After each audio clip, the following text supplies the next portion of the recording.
2023 সালের নভেম্বর মাসে আমার বিয়ে হয় একটা প্রবাসীর সাথে। আমরা দুজনকে অনেক বেশি ভালোবাসতাম। এক পর্যায়ে আমাদের 2 ফ্যামিলি মিলে আমাদের বিয়ে হয়। যাই হোক, বিয়ের কিছুদিন পরে আমার 9ম শ্রেণীর ফাইনাল পরীক্ষা শুরু হয়ে যায়।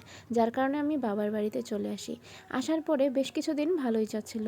হঠাৎ করে লক্ষ্য করি কিছুদিন যাবৎ যাওয়ার পরে আমি অসুস্থ হয়ে পড়ি। হসপিটালে নিয়ে যায় আমার বাবা-মা। সেখানে যেয়ে জানতে পারি আমি প্রেগনেন্ট। খুশির খবরটা আমি আমার শাশুড়িকে আর স্বামীকে জানাই। কিন্তু তারা কোনো খুশি হয়নি। কিন্তু আমার মনটা খারাপ হয় যে এত খুব ভালো খবরটা শোনার পরেও কেন তারা খুশি হয়নি। আমি আবার আমার পরীক্ষার দিকে ফোকাস করলাম। মন দিয়ে পরীক্ষাটা শেষ করে শ্বশুরবাড়িতে গেলাম। তখন যেই দেখি আমার সাথে সবাই খুব খারাপ ব্যবহার করতেছে। আগের মতো কেউ ভালোবাসে না, স্বামীও পছন্দ করে না, শাশুড়িও দেখতে পারে না। আমার স্বামীর সাথে কথা বলে শুধুই আমার সাথে রাগ দেখায়, ঝগড়া করে, আমার দিকে একটু তাকিয়েও দেখে না, আমার কথাও বোঝার চেষ্টা করে না। আমি বুঝতে পারলাম না কেন এমন করতেছে। আমার স্বামীর যা ছুটি ছিল সে তার সময়ের আগেই আবার প্রবাসে চলে যায়। তারপরে শুরু হয় আর অমানবিক অত্যাচার। আমার স্বামী আমার সাথে প্রবাসে যাওয়ার পরে আরও রুড ব্যবহার করে। তাকে আমি ফোন দিলে সে ফোন ধরতো না, এমনকি যদি ধরতো আমার সাথে অনেক খারাপ ব্যবহার করতো। আর এদিকে শাশুড়ি মা তো আছেই, কথায় কথায় একটা কথাই, আমার ছেলে তোমাকে ছেড়ে দিলে বুঝতে পারবে, আরও অনেক কিছু। আমি বুঝতে পারতাম না সবাই কেন এই কথা বলে। যাই হোক, সব কিছু মানিয়ে নেওয়ার চেষ্টা করলাম। শ্বশুরবাড়িতে ঠিকমতো খাবার পেতাম না। শাশুড়ি ইচ্ছা করে দেরি করে রান্না করতো যাতে আমি খাবারের কষ্ট পাই।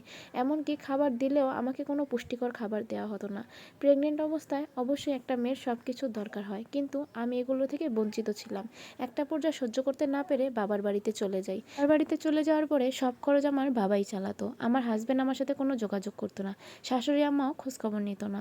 প্রায় প্রতি মাসে 5-6 হাজার টাকা লাগতো ডাক্তার ফিস আর ওষুধপত্রের। যাই হোক, এভাবেই চলতে থাকলো কিছু মাস। তারপরে রমজান মাস চলে আসলো। রমজান মাসে আমি আমার শ্বশুরবাড়িতে চলে যাই আবারও। যাওয়ার পরে যখন দেখতাম আমার শাশুড়ি ইচ্ছা করে দেরি করে খাবার বসাতো যাতে আমি ক্ষুধার জ্বালায় কষ্ট করি। আমি যখন কাজ করতে চাইতাম আমার শাশুড়ি আমাকে কোনো কাজ করতে দিত না এবং পাড়ার মানুষের কাছে বলে বেড়াতো আমি নাকি কোনো কাজ করি না। আরও অনেক কিছু। এইদিকে পেটের খিদাও খুব খারাপ লাগতো এবং আর মানুষের কথাও খুব খারাপ লাগতো। সব কিছু সহ্য করে শ্বশুরবাড়িতে মানিয়ে নেওয়ার চেষ্টা করলাম, কিন্তু অত্যাচার তো আর কোনো দিক দিয়ে কম হচ্ছিল না। শাশুড়ি যেমন মুখে করতো, হাজবেন্ড তেমন ফোনে করতো, তেমন কি ভাসুর দেবরও করতো। এগুলো সহ্য করতে না পেরে আমি আবারও আমার বাবার বাড়িতে চলে আসি। বাবার বাড়িতে চলে আসার কিছু মাস পরে আমার ডেলিভারি ডেট এসে পড়ে এবং শ্বশুরবাড়িতে ফোন দিয়ে জানানো হয় আমার শাশুড়ি হসপিটালে আসে।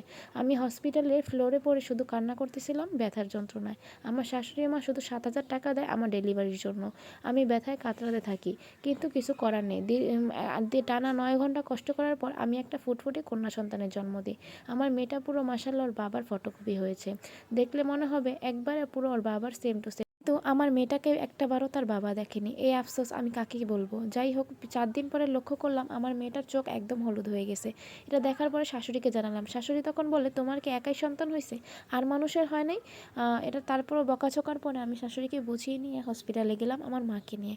সেখানে যাওয়ার পরে ডাক্তাররা বলল আমার মেয়ের জন্ডিস হয়েছে, তাকে হসপিটালে অ্যাডমিট করতে হবে। সেখানে অ্যাডমিট করা অবস্থায় আমার ভাসুর যখন আমার মেয়েকে দেখতে আসে, তখন আমার শাশুড়ি আমার নামে এবং আমার মায়ের নামে আমার ভাসুরের কাছে অনেক খারাপ ভাষায় কথা বলে। তখন আমি বলি আম্মা আমরা তো এগুলো কিছুই করিনি, আপনি কেন ভাইয়ের কাছে মিথ্যা বলছেন? তখন আমার শাশুড়ি আমার সাথে এক পর্যায়ে অনেক ঝগড়া করে হসপিটাল একদম মানুষ জড়ো করে ফেলে। এক পর্যায়ে হসপিটাল থেকে আমার মেয়েটার নাম কেটেই দেয়। তারপর আমরা বাসায় চলে আসি। বাসায় এসে আমার শাশুড়ি থামেনি, আমার হাজব্যান্ডকে কল দিয়ে এইসব ঘটনা বলেছে এবং বলছে আমাদের সাথে কোনো রকম যোগাযোগ না রাখতে।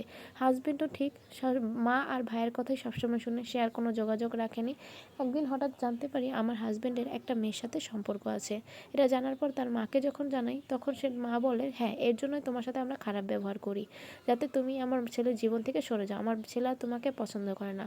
আমার স্বামী এক পর্যায়ে আমাকে একদিন রাগের বসে মুখে তালাক দিয়ে ফেলে এবং আমাকে বলে আমার যত যাবতীয় পাওনা আছে সব কিছু বুঝিয়ে আমাকে ছেড়ে দিবে। আমি বুঝতে পারতেছিলাম না আমার কি অন্যায় এখানে, কিংবা আমার সন্তানটার কি অন্যায়। আমি আমার সন্তানটাকে নিয়ে কিভাবে বাঁচবো? আমার জীবনটা এরকম না হলেও পারতো। কি অন্যায় ছিল আমাদের দুজনের, যার কারণে ওরা সবাই আমাদের সাথে এমন করলো? কারো কাছ থেকে কোনো বিচার পাইনি, মেম্বার চেয়ারম্যানের কাছেও গেছি, কোনো উপায় হয়নি। ওদের সাথে কেউই পারতো না। এটা ছিল একটা আপুর জীবনের ঘটনা, আর এই ঘটনাটি আমি একটা ফেসবুকে থেকে নিয়েছি। এটার সাথে কখনোই আমার জীবনের ঘটনা মেলাতে যাবেন না। আপনাদের সাথে কথা বলতে বলতে এই পর্যায়ে আমি আমার রান্নাটাও শেষ করে ফেলেছি। ভালো লাগলে অবশ্যই লাইক দিয়ে পাশে থাকবেন। আল্লাহ হাফিজ।